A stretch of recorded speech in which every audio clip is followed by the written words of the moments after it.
team. Cowboys. And who I'm rolling with, huh? Welcome to another episode of Classic Dallas Cowboys Talk. I am Sean Farrell. God is great all the time. All the time, God is great. Jesus Christ died and he rose again. It's gonna head to get into it. Okay. So Troy Aikman was gonna be the number one pick in the 89 NFL draft. And Tom Landry, Gil Brandt all came out to see him throw. I believe at Texas State. I believe he was playing in a All-Star game, college All-Star game. And he threw a bunch of interceptions. And Gil Brandt came up to him and said, listen, I don't care if you throw 7 interceptions, okay? If you're we are taking you number one, okay? So either or. He was going to be playing for Tom Landry, okay? It appeared Troy Aikman was going to be playing for Tom Landry, okay? Then a change takes place, okay? Jerry buys the Cowboys, in comes Jimmy, okay? So, but he would have been drafted by the Green Bay Packers, okay? He would have been drafted by the Green Bay Packers, okay? Going into the last week of the 1988 season, okay? The Packers were 3-12, okay? They were 3-12. And they won their last game of the season versus the Arizona Cardinals, which put them at 4-12, which gave the number one pick to the Dallas Cowboys, who finished at 3-13. Okay? And I remember Tom Landry did an interview back in the 90s, back around the mid-90s, and he had this weird system where in 1971 where he was deciding between Craig Morton and Roger Staubach, okay? Old head Cowboy fans will remember Staubach versus Morton, 1971, the year we won our first Super Bowl, right? And the game against the Bears in 1971, Landry kept switching in Staubach, switching in Morton, switching in Staubach, switching in Morton, switching in Staubach, switching in Morton every play. And they asked Tom Landry about that during an interview in the mid-90s. And Tom Landry said, and one of the Dallas writers, Frank Luska, I believe I pronounced his name right, said, Landry will tell you to this day he thinks that's the ultimate system. And then Tom Landry said, I'll still be doing it to today if I was still coaching. The players won't like it. The fans won't like it. And I'm like, oh, can you imagine? Can you imagine? Troy, can you imagine Coach Landry switching out if Landry was a head coach?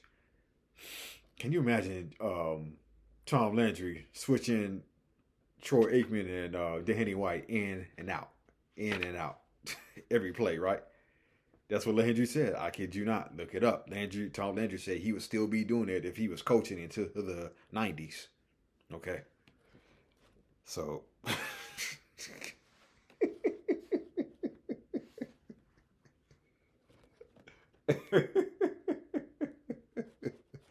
that would have been something to see, right?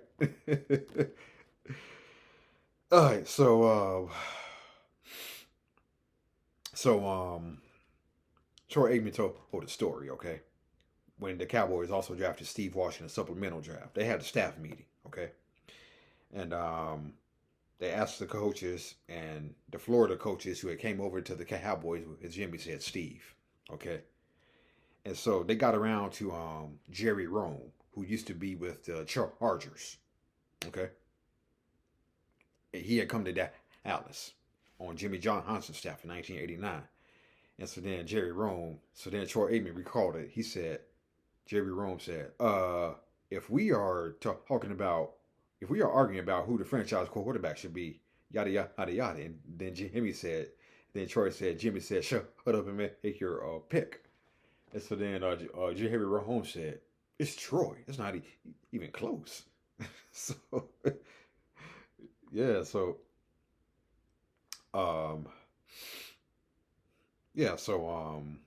Okay, so Tony Romo was signed by the Cowboys as an undrafted free agent in 2003.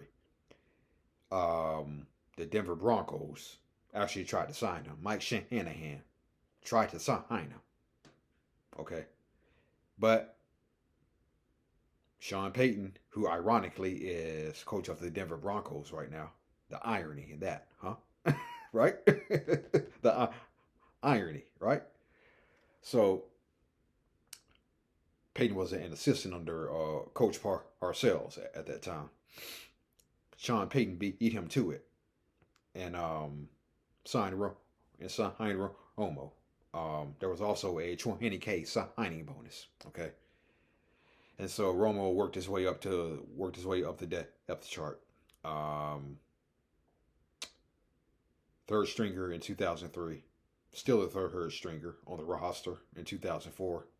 Um, Worked his way into the second string behind Drew Bledsoe. Okay. Um, and so Tony Romo also learned a lot from Vinny Testaverde, who was a quarterback in 2004. Okay. He learned a lot from Vinny Testaverde. Um, so when Sean Payton left to become coach of the Saints after the 2005 season, check this out. He actually tried to trade for Tony Romo. Yeah, yeah. He tried to trade for Tony Romo. He offered a third round pick to the Cowboys for Tony Romo, but Jerry Jones said no. Jerry Jones said Jerry Jones was like nah. Jerry Jones didn't take that bait. Okay, and I'm glad he didn't take the bait because we probably would have had quarterback chaos for about the next 10 years. Okay. And if Romo went to the Saints as a backup to Drew Brees, Romo probably would have had a Super Bowl ring. But Jerry Jones didn't take the bait, and we've had quarterback stability since 2006. Okay. Which most teams really can't say that. Okay. Because after the Aikman era was over, 2001, 2002, 3, 4, 5, 6 years of just going through quarterbacks, we got Tony Romo, who was virtually the man, on up until 2015, 2016. Then we got Dak Prescott. So we went from Aikman to question marks at quarterback, to Romo, to Dak, and we've had stability since. So, yeah. We've had quarterback stability since 2006. Think about that. That was a long time ago. But,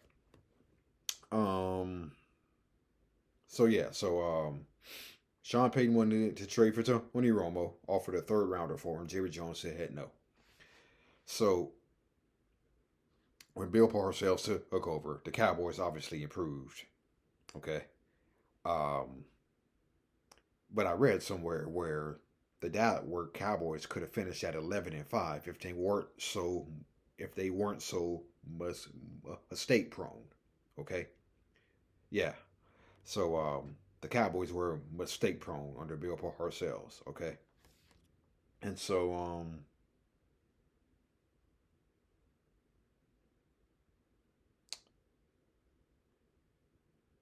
just did some of the most asinine things that made you want to throw a brick through your TV under Bill Parcells. Okay. Yeah. Yeah. Watching the games on TV, Cowboys did some of the most infuriating things that made Bill Parcells. Okay. And one of the other things that had happened was I remember the Cowboys played the Saints. Okay. They played the Saints, I believe, in the last game of the 2003 season. And they were driving. Okay. And Terry Glenn actually fell down on a route. Okay. I believe he fell down on a route. Okay. And he fell down on a route. And that he could have called a pass on, a crucial pass on, okay? And yeah, he fell down. And so yeah. I read somewhere where the Cowboys were really mistake prone that first year. And so yeah. Quincy Carter did some asinine things too.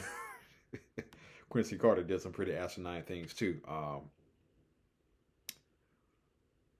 2005, we did start 7-3. It's 2005. But I remember the Broncos game.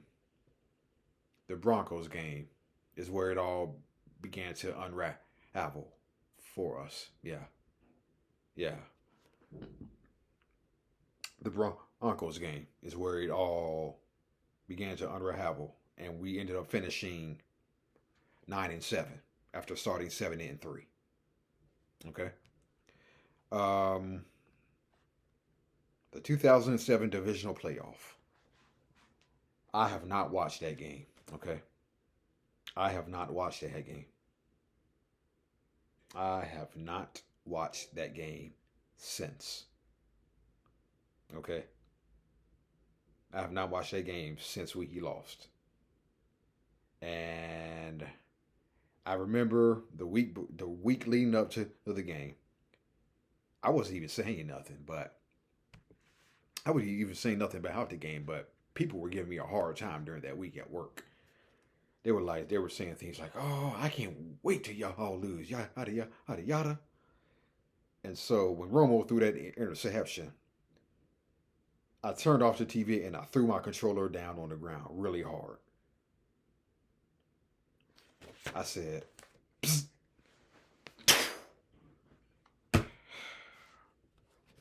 Because I knew they were going to clown me at work the next day, and they did.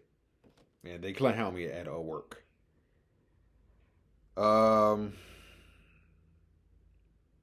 We did play hard that game. We played hard that game.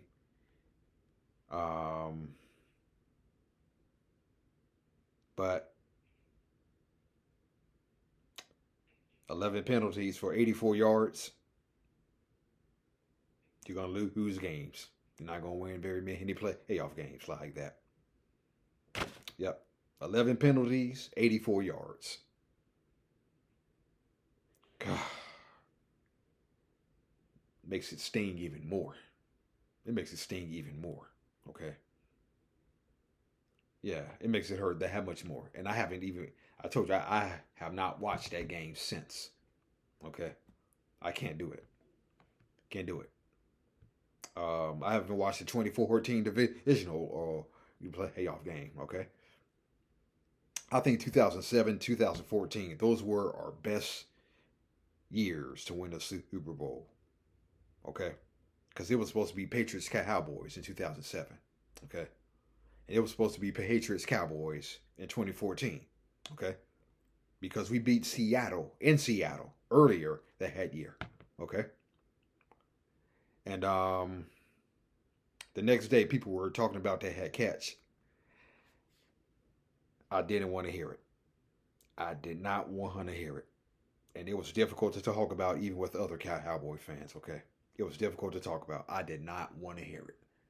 Because he caught the freaking ball. Dez caught the freaking ball. And we were supposed to go on to Seattle in the NFC Championship game.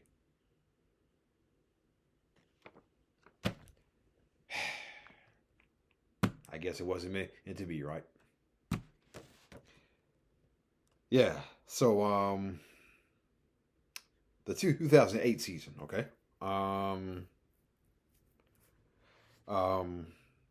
That was our year. We were supposed to go to the Super Bowl, okay? It was supposed to be a Cowboys Steelers Super Bowl. Instead, the Arizona Cardinals went in our place. And last game of the season, 44-6. 44-6, last game of the year in Philadelphia, okay? And there had been some things building during that year, okay? So the one thing I remember most is Pacman getting suspended because he got into a fight with one of his bodyguards. I remember that. And there was a situation that took place between T.O., Romo, and Witten, okay? And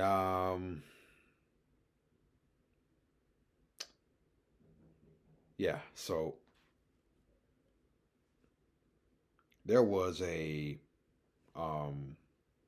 rift that took place between Romo, T.O., and Witten. T.O. accused Witten of conspiring against him in collusion with Romo and assistant coach at that time, Jason Garrett, feature coach. Okay. So T.O. accused Witten of conspiring against him in collusion with Romo and assistant in bringing Jason Garrett into it. Okay. Okay. So there was that. That was the Pacman circus. And then we also had a defensive coordinator change. For those of you who may not remember, okay? We had a guy by the name of Brian Stewart, okay? We had a guy by the name of Brian Stewart, who was our defensive coordinator, okay? And our defense really wasn't playing too well during the latter part of the season. And Wade Phillips took back control of the defense during the latter part of the year, okay? Yeah, so he took the reins away from Brian Stewart, okay? And ironically, Brian Stewart, he went to Philadelphia staff for the 2009 season, okay? So, but the big one was the T.O., Romo, and Witten rift, okay? So I read this. So I read this, okay? Yeah. Yeah, I read this in this book right here. Yeah. Joe Nick Patowski. Yeah. I read it. This is where I read it right here. Okay. So before T.O. got released on March 5th, okay, he met with Jerry Jones, and Jerry Jones said his job was safe. Here's what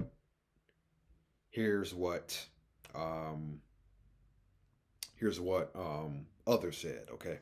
Here's what Joe Nick Patowski wrote, okay? I read that Stephen Jones pushed Jerry to release T.O., okay? And not only was Stephen Jones wanting Jerry to release T.O., apparently the players, the coaches, the advisors. So, which makes me kind of wonder what he was like in the Cowboys locker room. Let me read that again. Jerry Jones caved to the wishes of his players, coaches, advisors. Okay? Which makes me wonder what he was like in the Cowboys locker room. And you know, Skip Bayless had a nickname for him, T.O., Team Obliterator. Okay? That was Skip Bayless's nickname for T.O. Okay? And I remember this vividly, okay?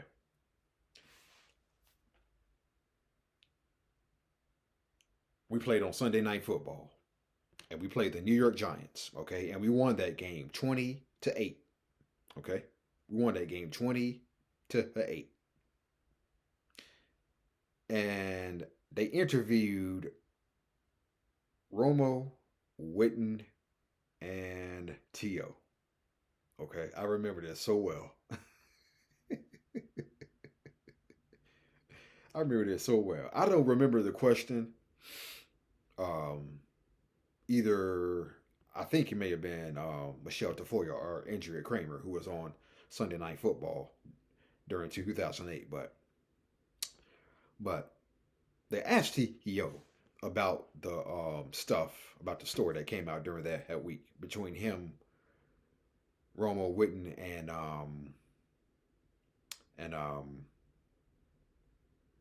Jason Garrett, and they asked T.O. about it.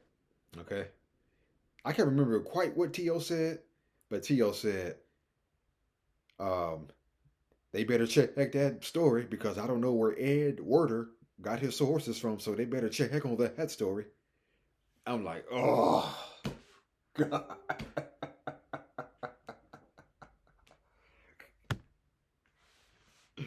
Ed Werder is one of the best reporters in Dallas, okay? And here is T.O. talking about questioning Ed Werder on Sunday Night Football. I remember that so well, okay? I remember that so well. Okay. And I believe that dust up between T.O., Romo, Witten, and Jason Garrett happened because if it's written about in a book, okay. But yeah, T.O. was questioning Ed Werder after the game. I was just like, oh, God. But never a dull moment with the Dallas Cowboys, right? All right, that's it. That's all for Classic Cowboys Talk. I am out of here. May God bless you all. Peace out. Let's beat the Vikings. It's Sunday. Who? Cowboys. What's my blue and gray team? Cowboys. And who I'm rolling with, huh? My Cowboys. Steelers better get it right. Giants better get it right. Who? Cowboys. What's my blue and gray team? Cowboys. And who I'm rolling with, huh? My Cowboys. Eagles better get it right. Skins better get it right.